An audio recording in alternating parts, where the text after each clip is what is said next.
These are this afternoon's top stories. The Ministry of Education declares zero tolerance for school violence. President Ramata calls slain activist Crum Ewing a criminal, and the search continues for the wreckage of the crashed Germanwings plane. Good afternoon. Welcome to the ZIZ Midday Newscast. Today is Wednesday, 24th March 2015. I'm Ebony Brandon. Now for a look at the news in detail. In light of the most recent acts of violence which have gained momentum in the media, the Ministry of Education has reaffirmed its zero tolerance policy toward violence in its schools. In a press statement issued late Tuesday, the Ministry of Education said it is working hard to ensure safe, violence-free schools for its students and staff members. Projects such as Project Purple, Child-Friendly Schools and TAPS are some of the initiatives that have helped to keep violence in the Federation schools at a minimum. Minister of Education Honorable Sean Richards stated that violence in schools will not be tolerated, and those who engage in or incite violence among students will be held accountable, especially the aggressors. Christoph Harbour is doing well. That disclosure came this morning during a tour of the marina on the southeast peninsula of the island. ZIZ was among the media houses given an update on the facility. Tourism Minister Honorable Lindsay Grant and Deputy Prime Minister Honorable Sean Richards were part of the tour of the marina and used the opportunity to greet the crew members on board the yachts. We'll have more for you on this story in this evening's major newscast. Meanwhile, the Ministry of Social Development, or NIVES, recently added a new program for the provision of specialized physical therapy to the island's elderly and others in need of the service. The Sports, Health and Wellness Program, SHAW, was officially launched when Insurance Manager for AMS Trustees Derek Lloyd handed over a new minibus at the Nevis Island Administration grounds for use in the program. During a brief ceremony to hand over the vehicle to a junior minister responsible for social development, Honorable Hazel Brandy Williams, Lloyd said AMS considered itself a good corporate citizen, and despite several requests for scholarships and charitable contributions, AMS decided to give something that will benefit a cross-section of the Nevis community. Lloyd noted that the request by Minister Brandy Williams was one which would take care of the vulnerable and the young, which fitted into his organization's profile of giving back to Nevisians. In response to the donation, the minister expressed gratitude to AMS and described the partnership as an important one, which bore fruit after much discussion and some setbacks. Regionally, this hour, Guyana's President Donald Ramata has suggested that activist Courtney Crum Ewing was a criminal as he distanced himself from the man's death. Royston Drakes explains. President Donald Ramata said his government has nothing to gain from the execution of activist Courtney Crum Ewing, since in the president's view, he was no threat to the PPP and his government. I don't know the motive. They claim that he was assassinated, political assassination. Well, let's take their assumption to be true. Who has to gain by his death? He was no threat to the PPP. He was no threat to the government. He was no threat. He was a nuisance value more than anything else. He was spreading a lot of racist talk on his Facebook and all kind of things of that nature he was doing. He was not any threat to us. Who benefited from his death? People who will go out there and talk about trying to whip up racism, trying to create division, trying to point fingers. He was, if his death was political, as they are saying, but I would say he was a pawn. He was a pawn that was sacrificed for their own political ends, because we certainly don't have anything to gain by that type of activity. Which government will want to do anything like that? To destabilize themselves? The head of state was speaking at a meeting in Babisa the weekend, but while the president is saying Crum Ewing was no threat, in his own unique way, Crum Ewing was able to ruffle the feathers of two top government officials. In fact, Crum Ewing told reporters that he was threatened by these two officials. And the president did not spare the opposition criticism for not passing the anti-money laundering bill. He said the opposition took the side of the criminals by not voting on the bill and suggested that Crum Ewing was a criminal. The AG mentioned how we could be blacklisted, and when our financial sector is blacklisted, your financial sector to economy is like your heart is to your money. Everyone will be affected. 2 times they voted it down. And now they're telling us that they want to pass it. But they took the side of the criminals in this regard.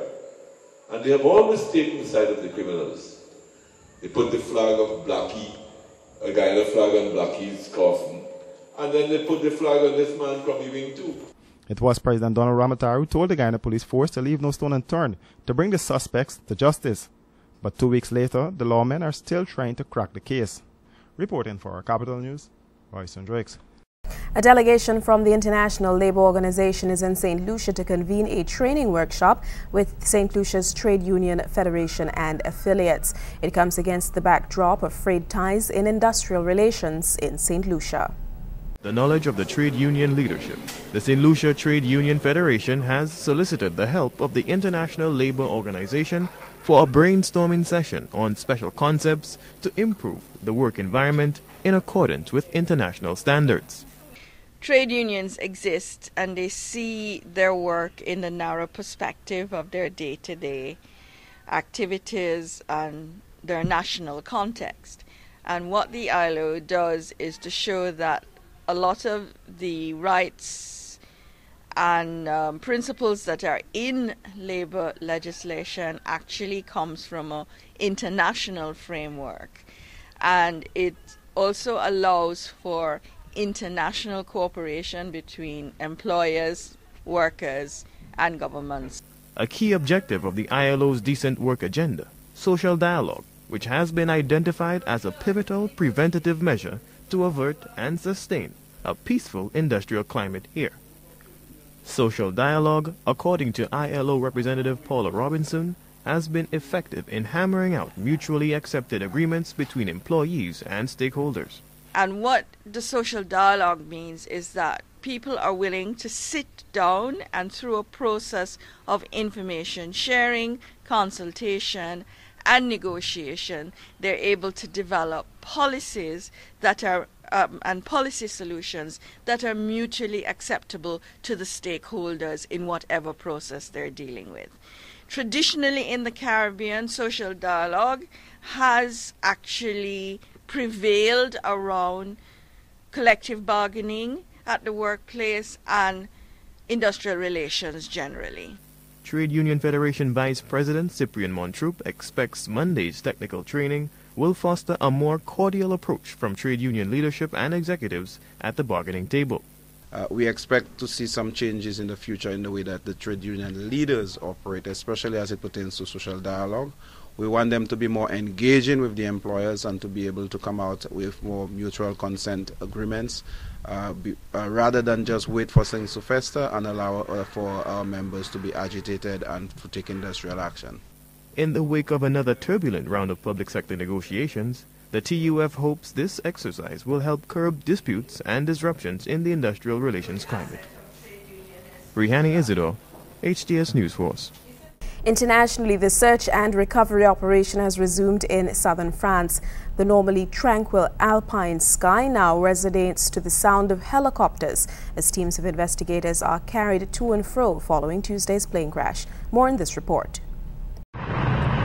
The search and recovery operation has resumed in southern France, the normally tranquil alpine sky resonating as teams of investigators are carried to and fro following yesterday's plane crash.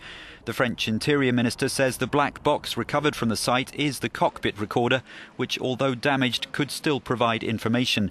The flight data recorder has yet to be found. Describing the risky operation, the government spokesman said, "In all, we still have more than 600 men, gendarmes, firefighters, obviously medical teams on site, investigators and people tasked with securing the sites." That means protecting the area both to prevent it from becoming polluted and damaged, and also so that investigators can work in complete safety, since the terrain is very steep. The French government says all options must be examined into what caused the Germanwings Airbus to crash in the Alps, but the possibility it was a terrorist attack is not thought likely. Such was the impact that the fuselage completely disintegrated. 150 people died when the passenger jet ploughed into the mountainside. The plane plunged from its cruising height over a period of several minutes before disappearing from radar screens. When military jets were scrambled, this was the scene they found shortly afterwards.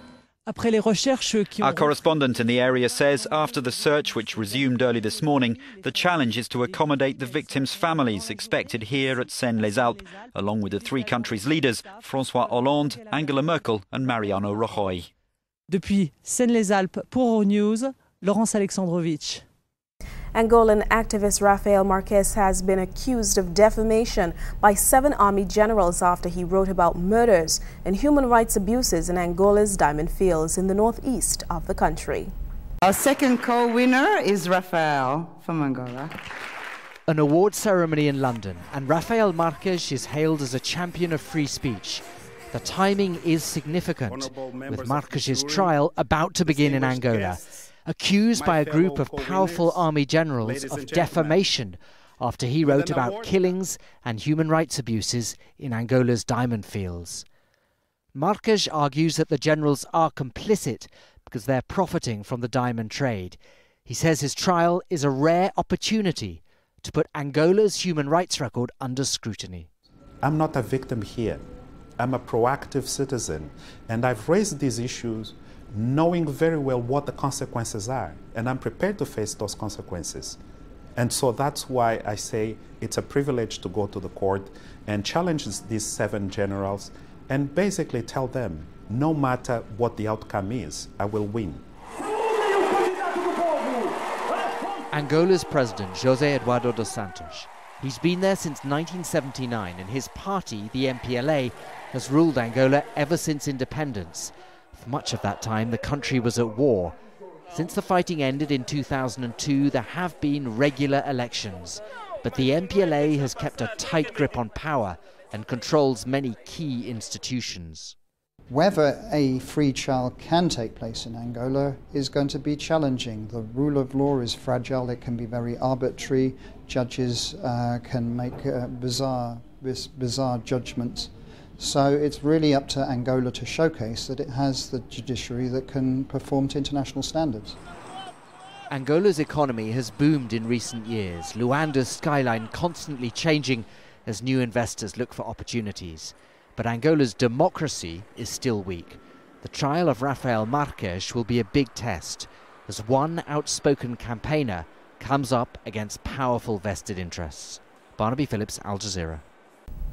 In the weather today, expect mostly sunny and dry conditions. Tonight, fair skies will persist. Across the eastern Caribbean, skies over the Leeward Islands and Virgin Islands will be sunny today and fair tonight with little or no shower activities. The Windward Islands will be partly cloudy with a few showers, but become fair by tonight. Hispaniola and Puerto Rico will be partly cloudy with a few cloudy periods and scattered showers today with less showers tonight.